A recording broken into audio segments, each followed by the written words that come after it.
ご視聴いただきありがとうございます。シルバラ殿、これは普段使っているパソコンではありませんか？壊れたのですか？シルバラ殿って、どうしたんですか、葵さん。葵という名前をいただいたので、ここのところすっかりお姫様モードになっております。そうですか。今日はこのパソコンの SSD を交換して容量を増やし、CP も交換してパワーアップをしたいと思っています。さようですか。となると SSD はクローンコピーをして、後で領域の設定もしないといけませんね。はい、さようでございます。さて、それでは早速始めていきたいと思います。まず、本体後ろ側の手回しネジ2本を外し、カバーを開けます。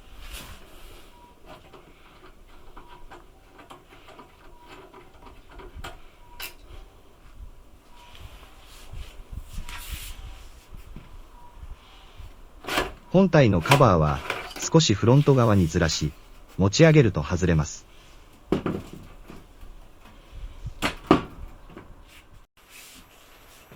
右手前側からメモリー、CPU ファン、DVD ドライブが見えますね。CPU ファンにすごくホコリがついていますね。これは後できれいに掃除しないといけませんね。DVD ドライブのフレームを留めているネジをもどいて外します。フレームを持ち上げます。裏側に 3.5 インチのフレームがついていますね。そこに SSD があります。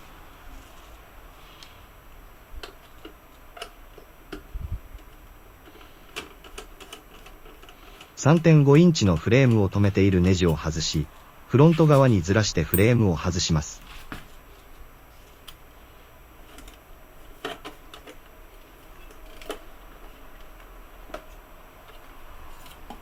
SSD についている SATA ケーブルと電源ケーブルを外します。SSD がついているフレームが外れましたね。これから SSD を外していきますが、DVD のフレームを下ろして、その上に厚紙を敷いて SSD のフレームを乗せます。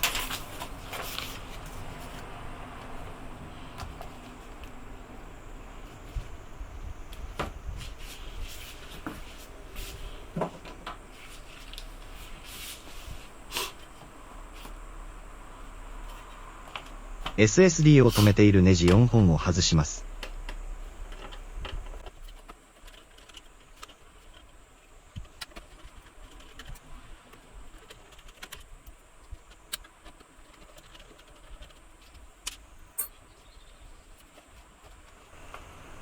SSD をフレームから取り外します。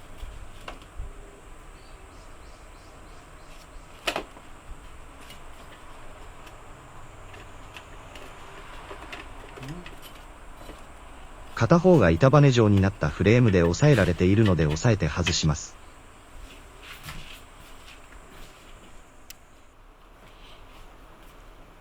新しく取り付ける 960GB の SSD です。封を開けて箱から出しておきます。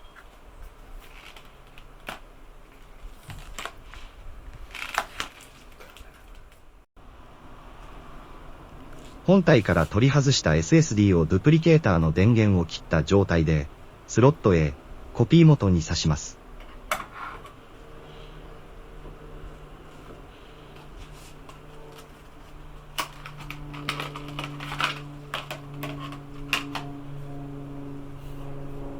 新しく取り付ける SSD をスロット B コピー先に挿します。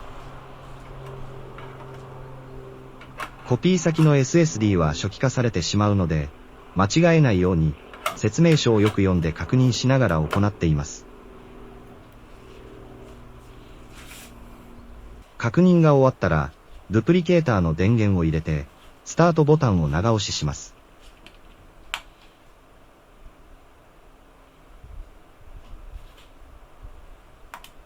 インジケーターの LED が左から右に走り出すので、再度スタートボタンを押すと、コピーが開始されます。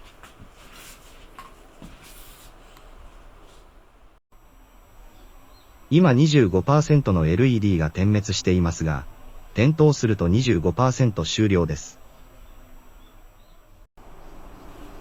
25% 終了です。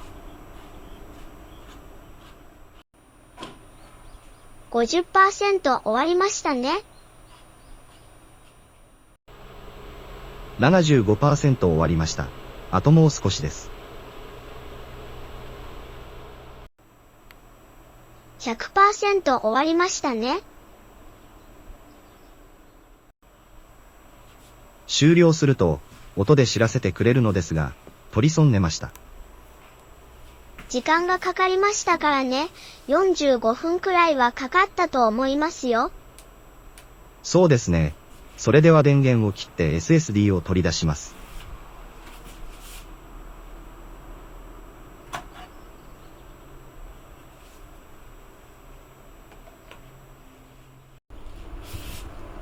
SSD のクローンコピーが終わったので、本体に取り付けていきます。SSD を 3.5 インチのフレームにセットして、ネジ止めしていきます。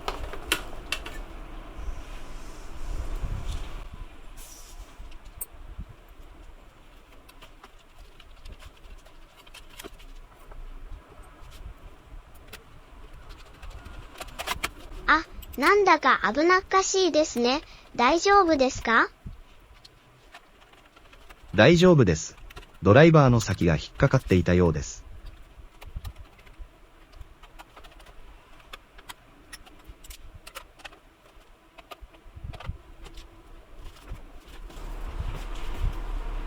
DVD ドライブのついているフレームを持ち上げて、下側に SSD を取り付けたフレームをセットします。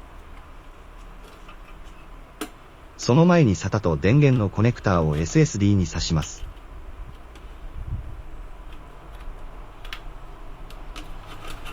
これが、なかなかうまくセットできません。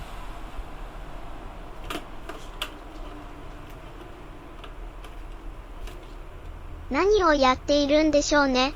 もう、見ているとイライラしてきます。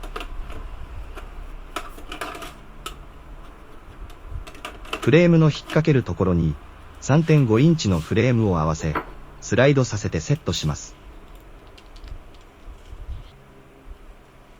ネジがうまくネジ穴に合っていませんね。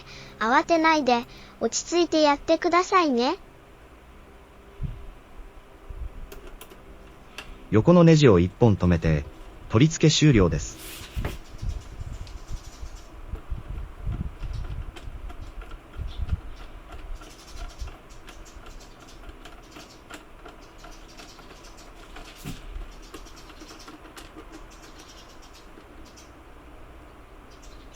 やっと終わったようですね。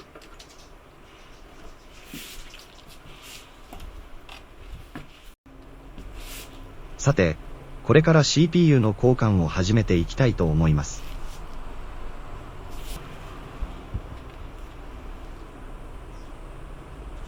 ヤフオクで買った交換用の CPU Core i7-4770 です。あれ？型番が違っているように思いましたけど、見間違いかしら。まあ、そういうことにしておきましょう。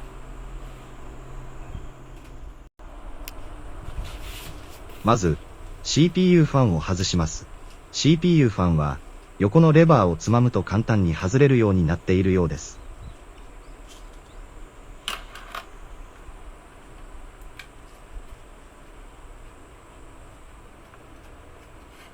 外れました。CPU ファンのコネクターも抜いておかないといけませんね。うわぁ、これもすごいホコリですね。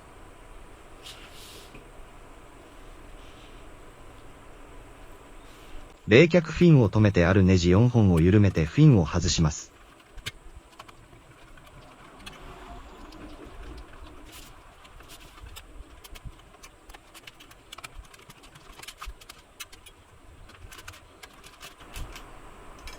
冷却フィンが外れましたね。CPU が見えてきました。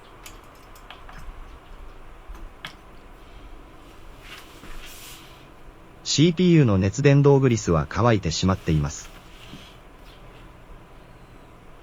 固定用のレバーを外し、押さえ金具を持ち上げて、CPU を取り外します。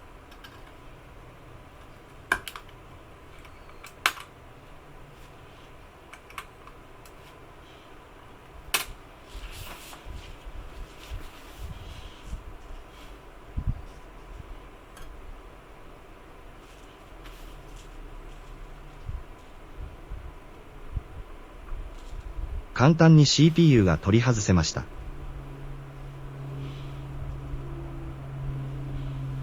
交換する CPU をソケットにはめ込みます。三角のマークをソケットに合わせてセットします。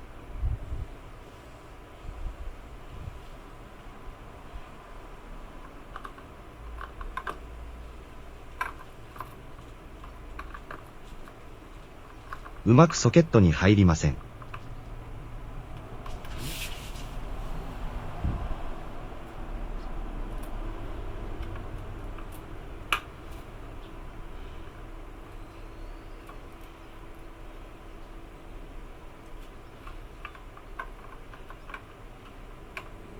あれ、どうやっても入らないですね。おかしいですね。意味もなく、外した CPU を見ていますね。外した CPU と見比べていますが、外形や大きさの違いはよくわかりません。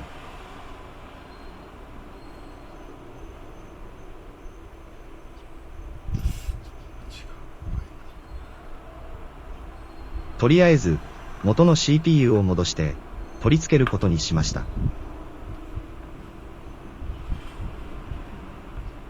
ソケットにはめ込み、押さえ金具を閉じて、レバーで固定します。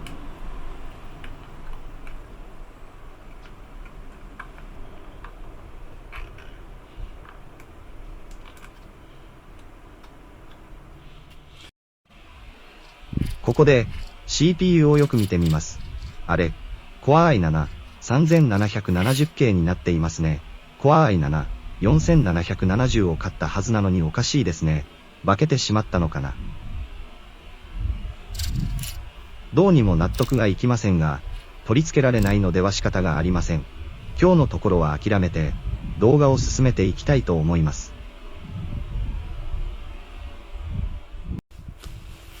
固まってしまっている CPU グリスを拭き取って、新しく塗り直します。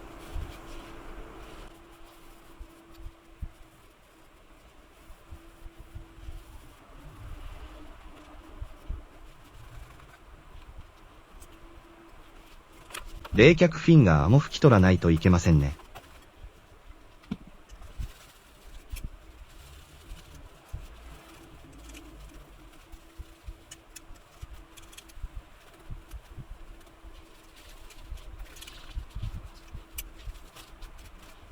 きれいになりましたね。フィンに溜まっていたホコリは掃除機で吸い取ります。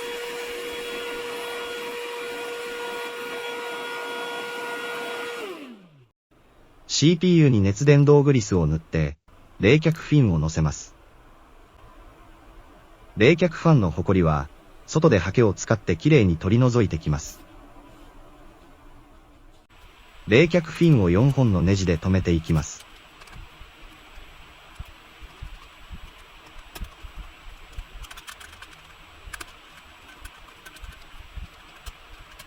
CPU に均等に接するように、対角にネジを締めていきます。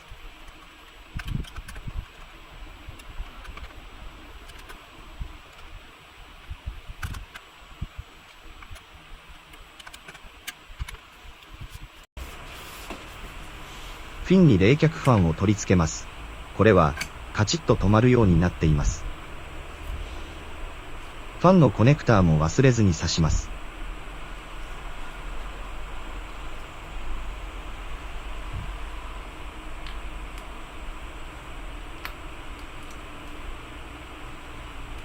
これは逆向きには刺さらないようになっています。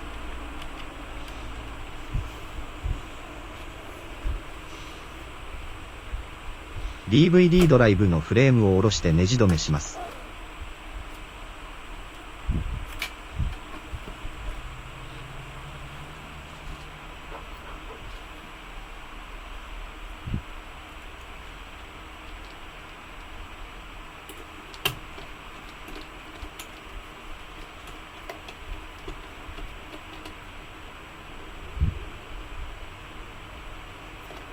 これで、本体内部の作業は終了です。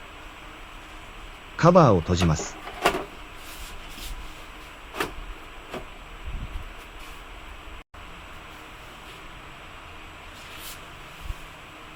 リア側の手回しネジ2本を締めます。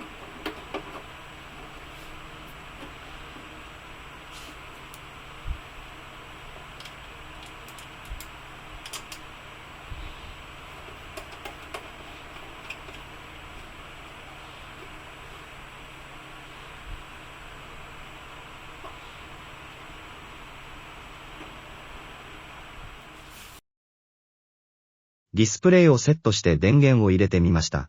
大丈夫ですね。周辺が黒くなっているのはマスク処理をしています。それでは、これから SSD の領域設定をしていきましょ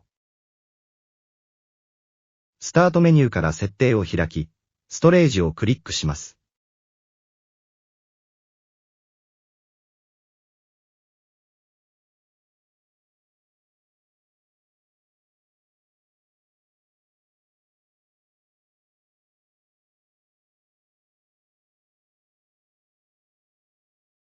記憶領域の管理のストレージの詳細設定をクリックして、ダウンリストのディスクとボリュームをクリックします。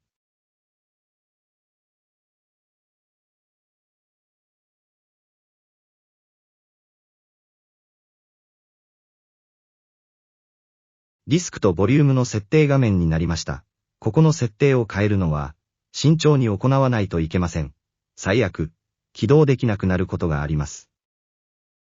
ボリューム D と2割当て領域をまとめて D ドライブにします。まず、ボリューム D を削除します。D のデータはバックアップしてあります。D がなくなり、2割当てが 655GB になっていますね。これを D にします。2割当てを選択し、ボリュームを作成をクリックします。ドライブ文字が D になっているのを確認し、フォーマットをクリックします。画面が変わりました。D ドライブができていますね。これで、D ドライブが 655GB で使えるようになりました。これで、容量が増えた新しい SSD の領域設定は終了です。最後に確認しておきましょう。現在の CPU が Core i5-4590、ソケット 1150LGA、これで Core i7-4770 は使えると思うのですが、4790が良いかもしれません。まさか Core i7-3770 に化けていたとは思いませんでした。CPU をアップグレードできなかったのは残念ですが、今日はこれで終わりにしたいと思います。最後までご視聴ありがとうございました。チャンネル登録と高評価、よろしくお願いいたします。